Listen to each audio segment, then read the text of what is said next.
Hello S3 and welcome back to the final week of this Cli Fi unit where we are thinking about language for impact. In our previous weeks we have been thinking about the different aspects of creative writing that need to be pulled together to create a story. So we had a think about genre markers and what it is that makes a story Cli Fi. We thought about the kinds of settings we might find in a Cli Fi story, characters and what they might be facing and what they have gone through. We have thought about the plot of a Cli Fi story and played about with different examples of plot. This week we are not thinking about what happens in our story or the people in it, but about how we use language when we are describing it to have particular impact on our readers. And what that is going to look like this week is looking at examples of effective word choice, imagery and sentence structure in an extract from a novel.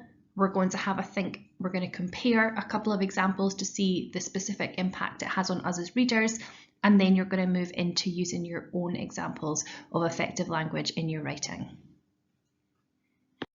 This week I started reading this novel called The Trees by Ali Shaw, and it is absolutely fantastic, and it's what we are going to use to do the majority of the thinking this week. So I'm just going to give you a brief overview about what this novel is about. What happens within the first 5 or so pages of this novel is civilization is disrupted because overnight, immediately actually, within the space of 2 or 3 minutes, the world is covered in a fully grown forest. So the world goes from a world exactly like ours to having trees shoot through people's houses and all throughout their cities and landscapes, and everything is turned into a forest. And that means that much of civilization has been destroyed. Buildings have been torn in half. Lots of people have died as well. These trees were indiscriminate in their actions. It's a bit of a revenge story, actually, a sort of what the world is going to do to claim back how it should be. And so the characters that are in it have to adapt to a new world, and they have to build a new relationship with nature as they have to live in this forest environment. So that's the story that we're going to be working with for the majority of this week. This novel is filled with fantastic examples of effective language for impact, but for ease we are going to work with a short extract, and as you can see this happens really quickly in the story. It comes in the first 4 or 5 pages, and this is the description of when the trees arrived. What I would like you to do just now is to pause this video and read through the description just now. If there are words that you don't know, please write them down and look them up so that you can put them into context, and it will help you understand the story better. Now that you've read that frankly terrifying description of what our world would look like if trees took over in the middle of the night, we're going to look at word choice. What I've done is I've selected 4 examples of word choice that I think are particularly effective. I have put in bold the words that I want us to hone in on. And what I want you to do is to pause the slide just now and to consider the effects of these words. So what did these words suggest or make us think about, and why is that good in terms of what is being described? Do that now. Now that you've had a chance to think about it, I'm going to share some of my thinking. You might have slightly different answers, and that's okay. We all interpret words in different ways, but this will help you see whether you're on the right track or not. So when I think about rotting, rotting has connotations of death, that it's moving in, that it's decaying, which makes us think that something is about to end, which is fairly rational here because the world as we know it is about to end. So our way of living is about to die. So rotting is a really good example of word choice there. The forest burst full grown. That word burst makes us think that the forest and trees has lots of energy, and also that it took people by surprise, like we couldn't have anticipated it, which is very true if you've read that description. It rammed through roads, so this is still talking about the forest. The word rammed makes it sound aggressive, almost behaving like it's an animal, or that there's anger behind movement. And I spoke before about this story being a kind of revenge story. The trees are trying to right a wrong that has been done to them. If you think about everything that we have done to the natural world would have every right to be angry with us. So the ramming of that movement tells us just how annoyed the world is with what we have done to it. And then up surged the tree trunks. Surged makes those trees sound powerful and that they cannot be stopped, which indeed is what the story tells us. Again, you might have slightly different answers and that's okay, but just have a look to see whether you've got broadly the right ideas. We're going to have a look at imagery as well. A quick reminder, imagery is when we compare one thing to another. The most common examples that we think about in the classroom are similes and metaphors, but we also are going to think about personification, and that is when something that is not human is given human characteristics. When we are looking at these 5 examples of imagery that I have selected from the passage that you read, I want you to think about what is being compared. So what is the comparison? What 2 things are being pulled together in this image? And what does this comparison add to the description? Why has this one been used? Why does it help us understand this world? Pause the slide just now and try to answer those questions based on these examples that I've selected. In case you're struggling, I'm going to do the first one for you, just so that you've got a little example. The twigs shivered on roadside trees. That's personification because it is people normally that shiver. So the twigs are being compared to humans, and it makes them sound like they are alive on their own. We know that twigs live off of trees, but this makes even the twigs sound alive on their own, but that they might be scared because we normally shiver when we are frightened. So it could even be that that previous wildlife, that twigs that were on the ground before are frightened of what has just happened to their world. Hopefully that's helpful. Can you try the rest of the examples just now? We're going to go through the rest of the examples together now. This is an expansion of a quote that we looked at on the previous slide. The forest burst full grown out of the earth in booming uppercuts. That is comparing trees to fighters or boxers, which make them sound aggressive and that they're wanting to cause harm. So that's a really effective comparison because it tells us something about the mentality of the trees and that they're kind of coming out fighting the world. It sounded like 1,000 trains. That is a simile because it has used like, and it makes the noise sound relentless, constantly moving, and that there might be lots of competing noises happening. So not just one, but lots of different sounds at once, which could be quite overwhelming. A billion hissing leaves is a comparison with a snake. Again, it makes the natural world, the trees and the leaves sound alive, but angry and maybe defensive. This was a word that I wasn't sure you would know. Hopefully you have looked it up before. A gibbet world. A gibbet is where somebody was hanged. It is a gallows. So to compare the canopy of the trees, the bit at the top of the trees where all of the leaves are, to a gibbet world, tells us something about the trees. They have caused so many deaths of people, but also people were hanged as a punishment for a crime. So it's maybe suggesting that the people who have died are being punished by the trees, that they think that the world hasn't been treated properly and they're now going to execute their own revenge. The last thing that we are going to look at are examples of effective sentence structure. And in this particular extract, I'm going to draw your attention towards examples of either very short sentences or sentences that exist on their own as a paragraph. So I'm going to ask you to pause the slide just now and see if you can identify them, and then I'm going to talk you through them. So I'm going to discuss these 4 examples. The first is someone's pet died in its hutch of a stopped heart. And that sentence is in a paragraph all by itself.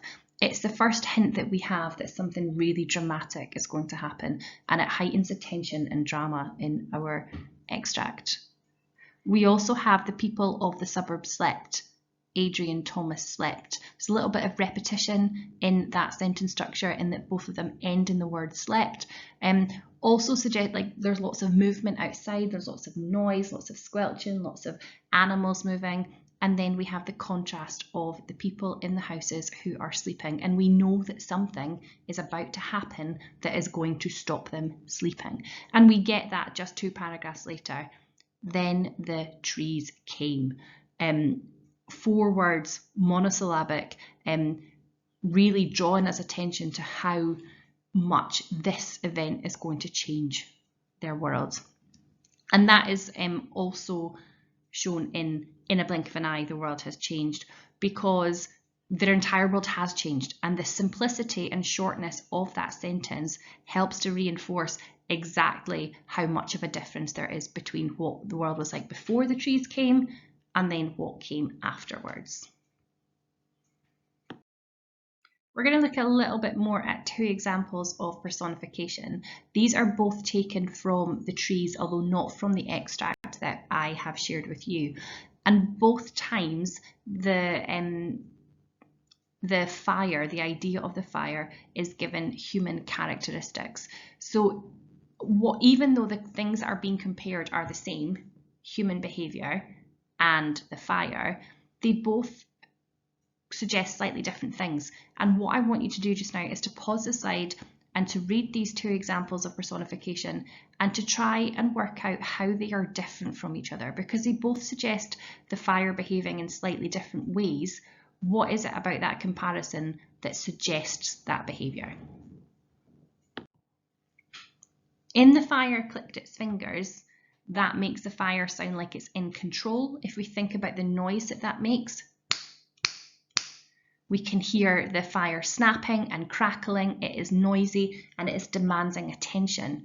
Whereas the flames that night burned tall and dancing still makes is still comparing the fire to a human, but this time it sounds like the flames are celebrating something, that the fire is full of energy, it is powerful. Dancing is something that humans do to celebrate or to bring joy. So it suggests a different sort of personality to the fire. And what I want you to think about is when you are creating your own examples of personification or imagery, that you're choosing the one that is going to suggest the right kinds of behaviour, so that you can tell the difference between a fire that clicks its fingers and a fire that might be tall and dancing. Which comparison is most helpful for you? You have heard my voice an awful lot. I'm going to get you to do a short writing task. If you don't remember, you can go back to previous weeks. I have been working with a story where my character is living in a world where there has been a huge flood, and she's living in a city of skyscrapers where she is moving through the city on a boat. I'm going to continue with that idea just now. I've got a picture of a wooden boat on water. I would like you to think about the words that we could use to describe the boat, its features, or the water it sits in. What comparisons could we make for either the water or the boat that would help us to describe it? And then, what incident are you trying to describe? How could you use sentence structure to help to create this incident? So thinking about word choice, imagery, or sentence structure, I would like you to make some notes now around this idea of a boat and water that we could use to help to write a description. These are some of the ideas that I have. Words that I would use to describe the boat are smooth, weathered. I've got the word creak there because I think I could use that to describe what the boat sounds like. And then when I'm thinking about waves, that they are moving restlessly and relentlessly, that they don't stop. Comparisons that are helpful for me, I think the boat might groan like a person. That would help to capture the noise that it makes, perhaps how tired it is. I'm playing about with this one, maybe that it moves a little bit like a junk, that it's unsteady, that it's sort of falling from side to side, or that the waves might be licking the boat, so comparing it to an animal, or that it's shifting positions like a human, like it can't get comfy in that way that the water constantly moves and jostles you. When I thought about sentence structure, I thought I might use a short sentence for when the boat lands to show how sharp that changes, and I might try and include some long sentences with lots of commas when I'm describing the journey in the water to help to mirror the relentless movement of the water. Now that you have seen me do all of that thinking, I want you to pause the slide and have a read at what an example of that description might look like, seeing if you can spot where I've included my thinking from the previous slides into that longer description. Here's my thinking around the description that I have created. In orange, I have included examples of personification or similes or metaphors. So the boat groaned. Boats can't groan, that's a human characteristic, but it tells us something about how old that boat might be and how much it's finding this journey difficult. Small waves licked, like I talked about before. I've expanded that. Small waves licked the sides of the vessel, encouraging it on its way. In the same way that small dogs might lick its owners for encouragement, the water is licking the boat to try and help it on its way. And then the boat creaked in protest. A boat can't protest anything, but it tells us something about how hard it's found that journey. Word choice: creaked, scraped, lapped, smoothed, shifting, rolling are words that I think help to create a picture of in your reader's heads of exactly what this feels like, sounds like, looks like. I have underlined in purple examples of effective sentence structure. I talked about trying to include a really long sentence, so I've got slowly, carefully, relentlessly, the boat weaved its way through the watery walkways where traffic had once queued and crowds had once jostled. That's a really long sentence with 3 commas in there and also 3 adverbs at the beginning. Sort of a never-ending sentence to suggest that this journey might just go on forever. The boat is taking so slow, is going so slowly. I also managed to include a little bit of alliteration in there, weaved its way through the watery walkways. If we think about the kinds of noises that we might hear on the boat, that sort of W noise repeated helps us to hear the movement of the water a little bit. And finally, I got my short sentence in there. Sadie had arrived. A short sentence to show the abrupt nature that the journey had finished on. So we can see how I've taken those notes that I made around a picture and turned it into something a little bit longer, which is exactly what I am asking you to do this week. I'm asking you to write a short description which would fit into the story that you have created week on week. Remember, you should have been keeping up with the mini deadlines, so by now you should have the poster of the genre markers that I asked you to do in week 1. You should have a character profile, you should have a detailed description of a setting, and you should also have a couple of plot mountains to choose from. If you haven't done that work now, please go back to the videos and complete those tasks. You're going to need it when you move into S4 for the first bit of writing that we're going to do, so you need to make sure that you are caught up. Once you've done all of that, if you've already done all of that, fantastic. I want you to think about one aspect of your story and to do exactly what I just did there. So make a few notes around, it could be an aspect of a character, it could be a part of your setting, or it could be a specific incident in your story. I want you to make notes around what words you could use, what comparisons would be helpful, and how you could use sentence structure to tell that part of your story most effectively, and then to turn it into a short piece of writing. Exactly what I've done in this video is what I'm asking you to do just now, this time focusing in on an aspect of your story. I would like you to email this to me with the email that is on this slide. I know I've said it twice already, but this is what you're going to use. This is part of the work that you're going to use to write the first draft of something as you move into S4. So you need to make sure that you have done all of those things. Please feel very free to tweet me or to email me with any questions that you've got. I am very excited to see what it is you do this week. Have fun, guys.